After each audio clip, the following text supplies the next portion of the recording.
ಮಂಗಳೂರು ಮಹಾನಗರ ಪಾಲಿಕೆಯ 2021-22ನೇ ಸಾಲಿನ ಬಜೆಟ್ ಮಂಡನೆ ಪಾಲಿಕೆಯ ಮಂಗಳ ಸಭಾಂಗಣದಲ್ಲಿ ಜರುಗಿತು. ಪರಿಸರ ಮತ್ತು ನೀರಿನ ಸಂರಕ್ಷಣೆಗೆ ಹೆಚ್ಚಿನ ಆದ್ಯತೆ, ಸ್ವಚ್ಛತೆ ಮತ್ತು ಶುಚಿಗೆ ಹೆಚ್ಚು ಒತ್ತು, ಕಲ್ಯಾಣ, ಆರೋಗ್ಯ ಮತ್ತು ಶಿಕ್ಷಣ ಕ್ಷೇತ್ರಕ್ಕೆ ವಿಶೇಷ ಗಮನವನ್ನು ಕೊಡಲಾಗಿದೆ ಅಂತ ತೆರಿಗೆ, ಹಣಕಾಸು ಮತ್ತು ಅಪೀಲು ಸ್ಥಾಯಿ ಸಮಿತಿ ಅಧ್ಯಕ್ಷರಾದ ಕಿರಣ್ ಕುಮಾರ್ ಹೇಳಿದರು.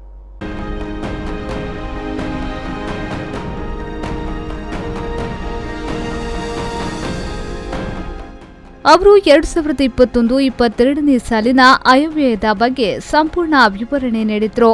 2021-22ನೇ ಸಾಲಿನ ಪ್ರಾರಂಭಿಕ ಶುಲ್ಕ 283.53 ಕೋಟಿ ಮತ್ತು ಆದಾಯ 609.92 ಕೋಟಿಯಾಗಿದ್ದು 893.45 ಕೋಟಿ ನಿರೀಕ್ಷಿಸಲಾಗಿದೆ. ಒಟ್ಟು ವೆಚ್ಚ 576.28 ಕೋಟಿಗಳೆಂದು ಅಂದಾಜಿಸಲಾಗಿದೆ.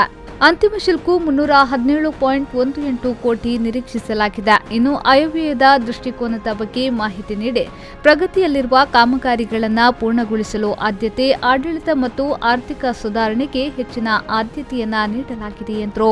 2021-22ನೇ ಸಾಲಿನ ಪ್ರಾರಂಭಿಕ ಶುಲ್ಕ ರೂಪಾಯಿ 283.53 ಕೋಟಿ ಮತ್ತು ಆದಾಯ ರೂಪಾಯಿ 609.92 ಕೋಟಿ, ಒಟ್ಟು ರೂಪಾಯಿ 893.45 ಕೋಟಿ ನಿರೀಕ್ಷಿಸಲಾಗಿದೆ. ಒಟ್ಟು ವೆಚ್ಚ ರೂಪಾಯಿ 576.28 ಕೋಟಿಗಳೆಂದು ಅಂದಾಜಿಸಿದ್ದು ಅಂತಿಮ ಶುಲ್ಕ ರೂಪಾಯಿ 317.18 ಕೋಟಿ ನಿರೀಕ್ಷಿಸಲಾಗಿದೆ. ಕೈತಪ್ಪಿರುವ ಆಸ್ತಿಗಳನ್ನು ಗುರುತಿಸಿ ಆಸ್ತಿ ಜಾಗದ ವ್ಯಾಪ್ತಿಗೆ ಒಳಪಡಿಸಿ ಸಂಪನ್ಮೂಲಗಳನ್ನು ಹೆಚ್ಚಿಸಲು ಕಠಿಣ ಕ್ರಮ ಕೈಗೊಳ್ಳಬೇಕಾಗಿರುವುದರಿಂದ ಈಗಾಗಲೇ ಆಸ್ತಿ ಸಮೀಕ್ಷೆ ಪ್ರಾರಂಭವಾಗಿದ್ದು ಮುಂದಿನ ಆರ್ಥಿಕ ವರ್ಷದಿಂದ ಆನ್ಲೈನ್ ಸೇವೆಯನ್ನು ಸಾರ್ವಜನಿಕರಿಗೆ ನೀಡಲಾಗುವುದು. ಪಾಲಿಕೆ ವ್ಯಾಪ್ತಿಯಲ್ಲಿರುವ ಕೇಂದ್ರ ಹಾಗೂ ರಾಜ್ಯ ಸರ್ಕಾರಿ ಕಟ್ಟಡಗಳ ಮೇಲಿನ ಸೇವಾ ಶುಲ್ಕ ಹಾಗೂ ಆಸ್ತಿ ತೆರಿಗೆ ವಿನಾಯಿತಿ ಹೊಂದಿರುವ ಶಿಕ್ಷಣ ಸಂಸ್ಥೆಗಳಿಂದ ಸೇವಾ ಶುಲ್ಕ ಸಂಗ್ರಹಣೆಗೆ ಹೆಚ್ಚಿನ ಆದ್ಯತೆಯನ್ನು ನೀಡಲಾಗುವುದು. ಉಪ ಆಯುಕ್ತರ ಮೇಲುಸ್ತುವಾರಿಯಲ್ಲಿ ಕಂದಾಯ ಜಾಗೃತ ದಳ ಸ್ಥಾಪಿಸಿ ಪಾಲಿಕೆಯ ಸಂಪನ್ಮೂಲ ಸೋರಿಕೆಯ ಪ್ರಕರಣಗಳನ್ನು ಪತ್ತೆ ಹಚ್ಚುವುದರ ಮೂಲಕ ತೆರಿಗೆ ಮತ್ತು ತೆರಿಗೇತರ ಆದಾಯವನ್ನು ಹೆಚ್ಚಿಸಲು ಕ್ರಮ ಕೈಗೊಳ್ಳಲಾಗುವುದು ಎಂದರು. ಶೀಘ್ರ ವಿಲೇವಾರಿಗಾಗಿ ಆನ್ಲೈನ್ ಅಂದರೆ ಪೇಪರ್ಲೆಸ್ ಆಫೀಸ್ PLO ಪದ್ಧತಿಯನ್ನು ಕೇಂದ್ರ ಕಚೇರಿಯಲ್ಲಿ ಜಾರಿಗೆ ತರಲಾಗಿದ್ದು ಇದನ್ನು ಪಾಲಿಕೆ ವ್ಯಾಪ್ತಿಯ ಎಲ್ಲ ಕಚೇರಿಗಳಿಗೆ ವಿಸ್ತರಿಸಿ ಸಾರ್ವಜನಿಕರಿಗೆ ಎಲ್ಲ ಸೇವೆಗಳನ್ನು ಆನ್ಲೈನ್ ಮುಖಾಂತರವೇ ಸೇವೆ ನೀಡಲು ಕ್ರಮ ವಹಿಸಲಾಗುವುದು. ಆಸ್ತಿ ತೆರಿಗೆಯು ಆದಾಯದ ಪ್ರಮುಖವಾದ ಮೂಲವಾಗಿದ್ದು ಅಂದಾಜು 2,05,100 ಹೆಚ್ಚು ಆಸ್ತಿಗಳನ್ನು ಗುರುತಿಸಲಾಗಿದ್ದು ಇನ್ನು ಕೈತಪ್ಪಿರುವ ಆಸ್ತಿಗಳನ್ನು ಗುರುತಿಸಿ ಆಸ್ತಿ ಜಾಗದ ವ್ಯಾಪ್ತಿಗೆ ಒಳಪಡಿಸಿ ಸಂಪನ್ಮೂಲಗಳನ್ನು ಹೆಚ್ಚಿಸಲು ಕಠಿಣ ಕ್ರಮ ಕೈಗೊಳ್ಳಲು ಬೇಕಾಗಿರುವುದರಿಂದ ಈಗಾಗಲೇ ಆಸ್ತಿ ಸಮೀಕ್ಷೆ ಪ್ರಾರಂಭವಾಗಿದ್ದು ಮುಂದಿನ ಆರ್ಥಿಕ ವರ್ಷದಿಂದ ಆನ್ಲೈನ್ ಸೇವೆಯನ್ನು ಸಾರ್ವಜನಿಕರಿಗೆ ನೀಡಲಾಗುವುದು.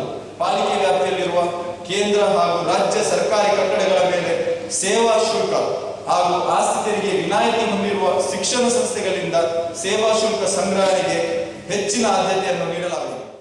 ಪಾಲಿಕೆ ವ್ಯಾಪ್ತಿಯಲ್ಲಿ ನೀರು ಬಳಕೆದಾರರಿಗೆ ಪ್ರತಿ ತಿಂಗಳು ನಿರಂತರವಾಗಿ ಬಿಲ್ಲು ಸಾರ್ವಜನಿಕರಿಗೆ ನೀಡಲು ಕ್ರಮ ವಹಿಸಲಾಗುವುದು. ಪಾಲಿಕೆ ವ್ಯಾಪ್ತಿಯಲ್ಲಿ ಅನಧಿಕೃತ ಸಂಪರ್ಕಗಳನ್ನು ಸಕ್ರಮಗೊಳಿಸಲು ನೀರಿನ ಅದಾಲತ್ ಕಾರ್ಯಕ್ರಮವನ್ನು ಹಮ್ಮಿಕೊಳ್ಳಲಾಗುವುದು. ಇದರಿಂದ ಪಾಲಿಕೆಗೆ ಹೆಚ್ಚುವರಿ ಆದಾಯ ನಿರೀಕ್ಷಿಸಲಾಗಿದೆ. ಘನತ್ಯಾಜ್ಯ ವಸ್ತುಗಳ ನಿಯಮ 2016 ಅನುಷ್ಠಾನಗೊಳಿಸಲು ಪ್ರತಿ ಮನೆಗಳಲ್ಲಿ, ಅಪಾರ್ಟ್ಮೆಂಟ್ಗಳಲ್ಲಿ ಬೃಹತ್ ತ್ಯಾಜ್ಯ ಉತ್ಪಾದಕರು ಹಾಗೂ ಇತರರು ತಮ್ಮ ಹಂತದಲ್ಲಿಯೇ ಹಸಿ ಕಸವನ್ನು ವಿಂಗಡಿಸಿ ಸಂಸ್ಕರಣೆ ಮಾಡಿದ್ದಲ್ಲಿ ಆಸ್ತಿ ತೆರಿಗೆಯ ಹಾಗೂ ಉದ್ದಿಮೆ ಪರವಾನಗಿ ಘನತ್ಯಾಜ್ಯ ಸೇವಾ ಶುಲ್ಕದಲ್ಲಿ 50% ರಿಯಾಯಿತಿಯನ್ನು ನೀಡಲಾಗುತ್ತಿದೆ.